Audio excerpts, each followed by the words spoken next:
Atterrissage en Pologne des parachutistes de la 82e division aéroportée américaine, une démonstration de soutien affichée par les alliés de l'OTAN face aux tensions russo-ukrainiennes.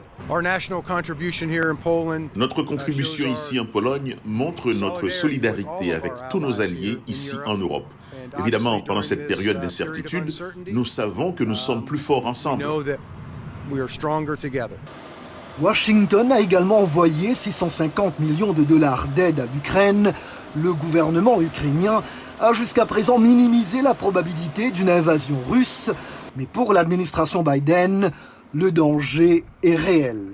Nous pensons qu'il existe une possibilité très nette que Vladimir Poutine ordonne une attaque contre l'Ukraine. Cela pourrait prendre de formes différentes, cela pourrait arriver dès demain ou cela pourrait encore prendre quelques semaines. Il s'est mis en position avec des déploiements militaires pour pouvoir agir de manière agressive contre l'Ukraine à tout moment maintenant.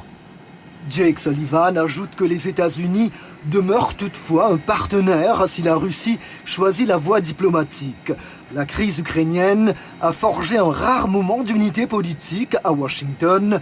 Démocrates et républicains dénoncent une éventuelle invasion. Les conditions sont là, c'est plus probable qu'improbable. L'étau se resserre, c'est autour de l'Ukraine au moment où nous parlons. Nous vivons des jours dangereux, le temps presse. Ce serait la plus grande invasion en Europe depuis la Seconde Guerre mondiale et les jours, comme l'a mentionné Jake Sullivan, se rapprochent.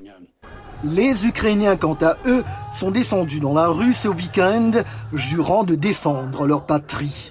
À Tchernobyl, à seulement 10 km de la Biélorussie, la garde nationale ukrainienne effectue un entraînement au tir réel. Pendant ce temps, une nouvelle semaine diplomatique s'est ouverte aujourd'hui avec l'entretien à Moscou entre les présidents russes et français. Emmanuel Macron a dit à son homologue vouloir amorcer une désescalade et éviter la guerre. Vladimir Poutine a lui salué les efforts de Paris pour trouver un règlement à la crise.